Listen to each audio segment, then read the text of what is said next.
না না, এই হার আমরা কিছুতেই মানি না। সাকিব আর মুস্তাফিজ আমাকে মনে কষ্ট দিচ্ছে, তাই আমরা এই হার মানি না।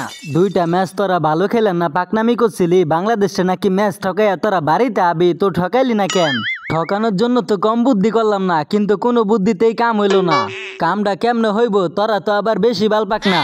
106 রানে বাংলাদেশের প্যাকেট করে কত আশা করছি ম্যাচটা আমরাই জিতুম, কিন্তু বাংলাদেশ যে এমনি ভরে দিব এটা তো আমরা স্বপ্নও ভাবি নাই।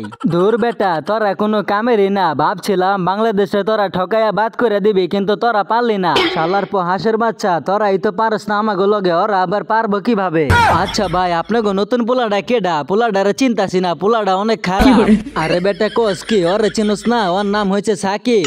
তাহলে ভাই সাকিব ভাই তো আস্তে আস্তে বল করে, তাহলে আজকে সে এত জোরে বল কিভাবে করলো?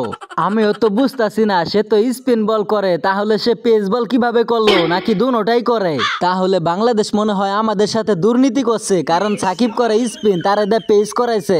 পুরান পাগলেরই ভাত না, এখন দেখতেছি নতুন পাগলের আমদানি হয়েছে। না না ভাই, আমরা পাগল না, পাগল হলাম আপনারা, কারণ আপনারা সাকিব রেদা পেসও করাইছেন আবার স্পিনও করাইছেন। আরে হালার হালা, তোরা কি বলত নাকি অগ দলে সাকিব হয়েছে দুইটা? তাই নি ভাই, আগে কইবেন না? আগে কমু মানে তোরা খেলছস, তোরা জানোস না? তোরা তোদের প্ল্যানিং সাজাই নিবি না? প্ল্যানিংটা কেমনে সাজামু ভাই? প্ল্যানিং করলাম এক সাকিব রে নিয়া, ভৈরা দিল আর এক সাকিব আইয়া। হালার হালারা, তোরা পারস না এক সাকিবের লগে, আর এখন আছে দলে দুই সাকিব, তোরা কেমনে পারবি? কি খবর মামা নেপাল? কেমন ভরে দিলাম? আর কোনদিন আইবা আমাদের সাথে খেলতে?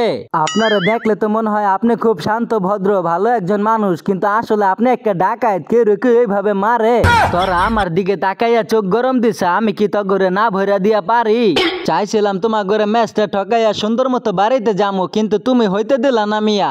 সাকিব আমার নাম, তোদের স্বপ্নগুলারে স্বপ্ন দোষ বানাই দেওয়াটাই আমার কাম। এমনিতে ঈদের আনন্দ, তার উপর আবার জয়ের আনন্দ, কোনটা থুয়ে কোনটা পালন করুম এটাই বুঝতাছি না। আরে বেটা, ম্যাচ তো জিতে গেছি, এখন আমি একটা গরু আনছি, তোরা সবাই আয় আমার বাড়িতে আইয়া মাংস নিয়ে যা।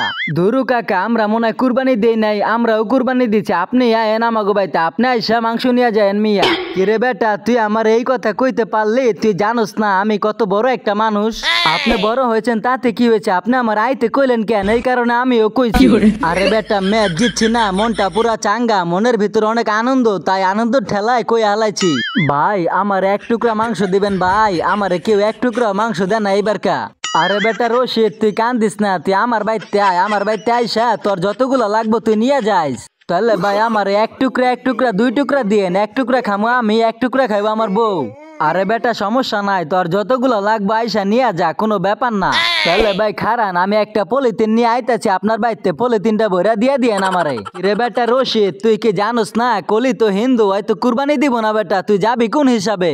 আসলেই তো ভাই, ওই হালাই তো হিন্দু, হয়তো কুরবানি দিব না, আমি তো ভুলেই গেছিলাম। হালার হালা, তুমি খাইতে পারো না, আবার যাও তোমার বউয়ের লেগে আনতে, যাও পলিথিন নিয়ে দিব না তোমার পলিথিন ভরা। কলি ভাই, আমি একটা টুকরা মাংস পাই নাই, তাই তোমার কাছে চাইলাম। তুমি এইভাবে আমার মনে কষ্ট দিতে পারলা, তোমার বিচার আল্লাহ করবো। থাকগা রশিদ, তোর ওর বাড়িতে যাইতে হবো না, তুই আমার বাড়িতে আয়, আমার বাড়িতে আইসা মাংস নিয়ে যা, আমি কুরবানি দিতাছি।